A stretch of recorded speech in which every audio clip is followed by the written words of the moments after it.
Hello and नमस्ते सबैजनालाई welcome back to my new vlog. आजको भ्लगमा चाहिँ तपाईँहरूलाई स्वागत छ। अनि आज चाहिँ म कहाँ घुमिरहेको छु भने यता यो पानमारा जाने बाटो रहेछ यहाँनिर चाहिँ। अनि यता अगाडि चाहिँ पुल छ यहाँनिर होइन, यो पुल खोला छ। अनि यतातिर चाहिँ हामी घुमिरहेको छौँ होइन। यसो अलिकति घुम्न मात्रै आइदिएको कस्तो रहेछ भनेर हेर्नलाई मैले देखेको थिइनँ नि त। अनि धरान आज पेमेन्टको लागि पनि जानुपर्ने थियो, अनि पेमेन्ट सुधै निकालेर आउँछु भनेर यतातिर आएको थिएँ। अनि यहाँनिरको भ्यू चाहिँ एकदम दामी रहेछ, म भिडियो हालिदिन्छु होइन। भ्यूको पहाडहरू पनि ओभर मजाले देखिँदैछ यतातिर चाहिँ। यस्तो नजारा हेर्नुहोस् गाइसहरू, साथीहरू नजारा हेर्नुहोस् तपाईँहरू साथीहरू। अनि यता हुनुहुन्छ हाम्रो चन्दन दाई। आज चाहिँ आफै स्टाफहरूलाई सेलरी दिनको लागि भनेर पेमेन्ट उठाउन हिँडिरहनु भएको छ। जङ्गल पेमेन्ट उठाउन हिँडिरहनु भएको छ। अब यहाँ सकेर चाहिँ हामी पेमेन्ट उठाउनको लागि चाहिँ गइहाल्छौँ। अहिले चाहिँ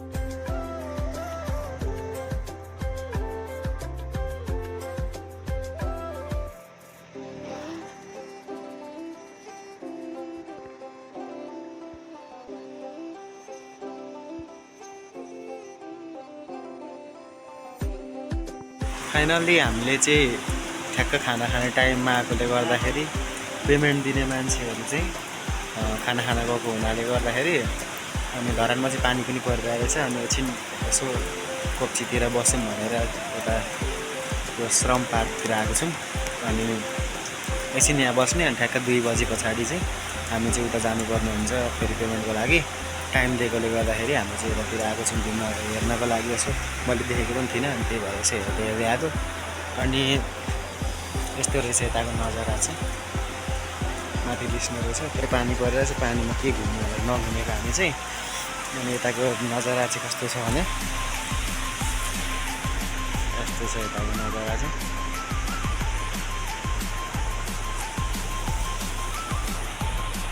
श्रम पार्क चाहिँ अलिकति अगाडिदेखि यहाँबाट स्टार्ट हुँदो रहेछ, त्यहाँबाट पनि स्टार्ट हुन्थ्यो होला सायद। तर हामी चाहिँ यहाँनिर बाइक पनि पार्किङ गर्नुपर्ने थियो हामीले। अनि बाइक पनि पार्किङ गरेर अनि अहिले चाहिँ यसो नजारा हेर्दै भ्यू हेर्दै बसिरहेको छौँ यहाँनिर चाहिँ।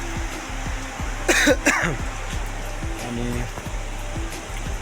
अहिलेलाई यति नै गरौँ, फेरि केही कुरा यति भएछ भने चाहिँ अनि त्यसपछि फेरि भिडियो बनाउँला। अहिले म तपाईँहरूलाई यहाँनिरको भ्यू देखाउँछु।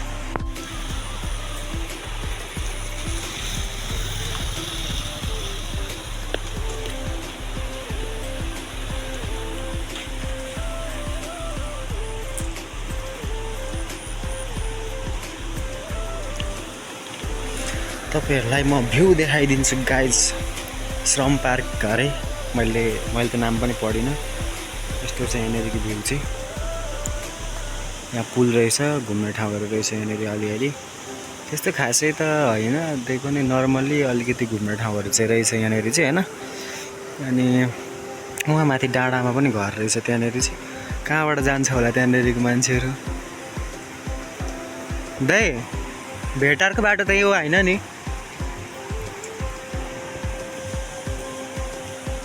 यस्तो छ भ्यू चाहिँ हेर्न सक्नुहुन्छ तपाईँहरू।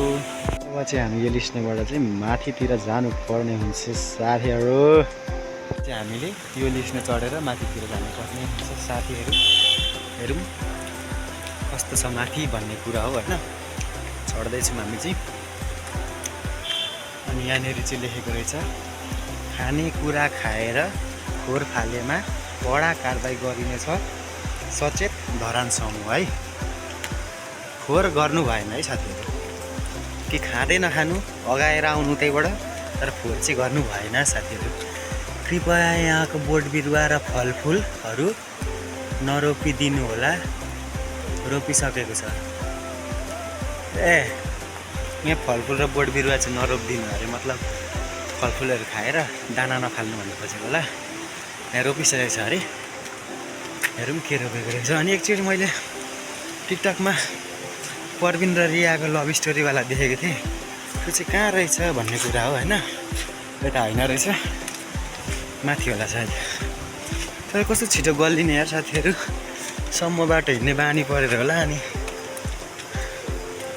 ज्यान पनि मोटो भएर होला मेरो चाहिँ। परविन र रियाको लभ स्टोरी थियो यहाँनिर चाहिँ। अब परविन चाहिँ म यो रिया चाहिँ को थाहा छैन। हेरौँ कहाँ थियो भन्ने कुरा अब यहाँ थियो होला हौ।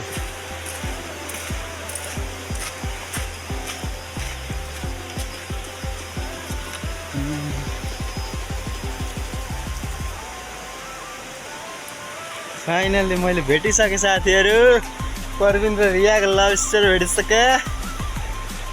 यहाँ रहेछ साथीहरू, यो प्रवीण र रियाको लभ स्टोरी अरे। अब प्रवीण र रियाको लभ स्टोरी त देखेँ मैले। प्रवीण त मै हो, रिया चाहिँ को हो? अब रियाजी कमेन्ट गर्नु होला तपाईँ। माथिबाटको भ्यू चाहिँ यस्तो छ। त्यहाँ चाहिँ धरान लेखेको रहेछ। छोलु प्रसाद दाइ चाहिँ यता हुनुहुन्छ। के हो दाइ, अहिले मर्ने बेला भएको छैन त? किन यस्तो गर्नुहुन्छ? किन यस्तो गर्नुहुन्छ? कोची किन यस्तो गर्नुहुन्छ? तलको भ्यू हेर्न सक्नुहुन्छ साथीहरू। ओहो दाइ, यो त अबदेखि म अवलोकन गरिरहेको भाइ। बनाउन त किन बनाएको यो? के कारणले देख्दिनँ? 1914 को किल्ला हो कि के हो यो? त्यही त, यो किल्ला चाहिँ किन बनायो? यो अग्लो यत्रो गेट सेट लाएर किन बनाएको होला? यो यस्तो होला क्या दाइ, अब यहाँ घारीघुरी डाँडा रहेछ नि त, अनि त्यसलाई सेभ गरेर के अरे अलिकति राम्रो देखियोस् भन्नको लागि चाहिँ, यता डाँडा काँडा नदेखियोस्, राम्रो देखियोस् भन्नको लागि चाहिँ बनाए जस्तो छ यो चाहिँ, होइन? अनि यहाँ दुलोबाट चाहिँ ठ्याक्कै मूर्ति देखिँदो रहेछ। त्यो दुलो चाहिँ मूर्ति हेर्न छोडिदिएको रहेछ। साथीहरू, मेरो चाहिँ सोच गलत रहेछ। यहाँ चाहिँ ओसो पार्क, श्रम पार्क चाहिँ नजिकै भएकोले गर्दाखेरि प्रवीण र रियाको लभ स्टोरी चाहिँ ओसो पार्क श्रम पार्क हो, दुइटैको बिचमा रहेछ। यो किल्ला जस्तो ठाउँमा अग्लो डाँडामा रहेछ, होइन? अनि मलाई चाहिँ थाहा थिएन, मैले चाहिँ गलत बुझिरहेको थिएँ। श्रम पार्क ओसो पार्क कन्फ्युज भइरहेको थियो। अब नगएको ठाउँ थाहा पनि त हुँदैन नि त, होइन सबैलाई? त्यही भएर म चाहिँ कन्फ्युज भइरहेको थिएँ। ठिक छ, अब अहिले थाहा भयो यहाँनिर श्रम पार्क र ओसो पार्क दुइटै रहेछ। अनि उता पुग्दा चाहिँ खोला नालाहरूको पानी चाहिँ ओभर नराम्रो हुन्छ, होइन? कालो कालो चाहिँ अब भनौँ न। तर यो पहाडी एरियामा ढुङ्गा बालुवाहरू मात्रै भएकोले गर्दाखेरि, माटोको मात्रा कम भएकोले गर्दाखेरि यहाँनिर चाहिँ हरियो पानी देखिँदो रहेछ क्या, खोलाको हरियो हरियो कस्तो, हरियो पनि नभनौँ, अलिक सफ्ट खालको हरियो पानी देखिँदो रहेछ यहाँनिर चाहिँ, होइन? अनि एसडी हो कि 50D के लेखेको छ, डी लेखेको छ। त्यो चाहिँ के होला कमेन्ट गर्नु होला, मलाई चाहिँ खास छैन के हो भनेर। म यहाँबाट जुम गरेर देखाएँ। यो चाहिँ लेखेको रहेछ, तर यो के हो भन्ने चाहिँ मलाई थाहा भएन। कृपया कसैलाई थाहा छ भने कमेन्ट गरिदिनु होला। हेरौँ, अहिले चाहिँ फाइनल्ली हामी फर्किसक्यौँ, होइन? अब हामी चाहिँ तल जाँदैछौँ। कस्तो दामी देखिँदो रहेछ मेरो मोबाइलबाट पनि, त्यस्तो दामी आउँदो रहेछ क्या, फुलहरूले गरेर एकदम मजेदार लुक्स आइरहेको छ साथीहरू। अनि अब चाहिँ हामी फर्किनु पर्ने हुन्छ। धेरै बेर टाइम वेस्ट गर्नु हुँदैन, भन्दा पनि टाइम वेस्ट छैन। त्यही पनि अहिले चाहिँ हामी ड्युटीमा भएकोले गर्दा चाहिँ अलिक टाइम वेस्ट वाला फिल आउँछ। टाइम वेस्ट चाहिँ भएको छैन। ठिक छ, अब हामी जाँदैछौँ। हामी फाइनल्ली हाम्रो शङ्कर दाइको ग्यारेजमा आइसकेको छौँ। अनि पानी सिमसिम पर्दै थियो क्या हामी आउँदा चाहिँ। अनि हामी चाहिँ हिँडिरहेको छौँ, ग्यारेज पुगि नै रहेको छौँ। अनि सिमसिम मात्रै परिरहेको थियो। अनि जब यहाँनिरबाट क्या ठ्याक्कभित्र, अब यहाँभित्र ठ्याक्क बाइक हाल्यौँ नि, अनि ठ्याक्कै बाइक मात्रै पस्नु, भार्रे एकचोटि पानी पऱ्यो क्या, पुरै यस्तो पानी पऱ्यो, यहाँदेखि परिरहेछ, होइन? यस्तो पानी पऱ्यो धन्न हामी चाहिँ बाइचान्स लकिली हामी बाँचेर छिर्यौँ यहाँभित्र, होइन? पानीले चाहिँ हामीलाई त्यस्तो कुद्न पाएन। अनि यस्तो पानी पऱ्यो कि बाफ्रे, यस्तो पानी पऱ्यो। ओ माई गॉड, लकी डे रहेछ भनौँ न। अब रेनकोट पनि थिएन हामीसँग। अनि ठ्याक्क यहाँबाट क्या अचम्म लागेको कुरा चाहिँ के हो भने नि, यहाँनिरबाट ठ्याक्क छिरेको मात्रै थियो नि, हामी छिरेको मात्रै थियो। ठ्याक्क लगाएर पानी, यस्तो पानी पऱ्यो, यस्तो पानी पऱ्यो। यतातिर त अझै घाम लागिरहेको पुरै, होइन? यता चाहिँ पुरा पानी परिरहेछ। यस्तो छ पानी चाहिँ।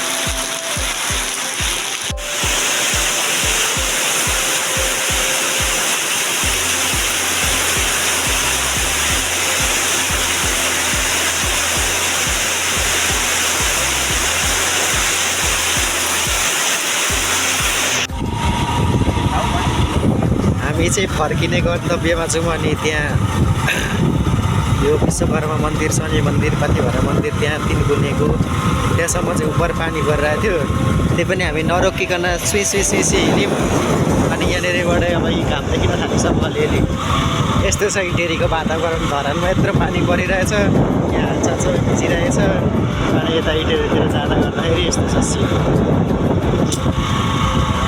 अन्धाधुन ठाउँमा एकान्तमा बसेको छौँ यहाँ जाने हामी छ्याट के खालको एकान्त छ त्यो हामी चाहिँ आन्टीको ठेलामा चटपटे र पानीपुरी खान आएको थियौँ पानीपुरी खाइसकेपछि चाहिँ चटपटे खान मन लागेन अनि सेफाले खाएर जाने सोचमा हामी आन्टीको पसल आइसकेको छौँ अनि हाम्रो आन्टीकोमा चाहिँ क्युआर पनि हुन्छ है साथीहरू क्यास मात्रै होइन क्युआर पनि चल्छ हाम्रो आन्टीकोमा सबैजना आइदिनु होला खाइदिनु होला मिठो मिठो कुराहरू गोल दाउडु गरेर भ्लास दुध 100% तेल लुको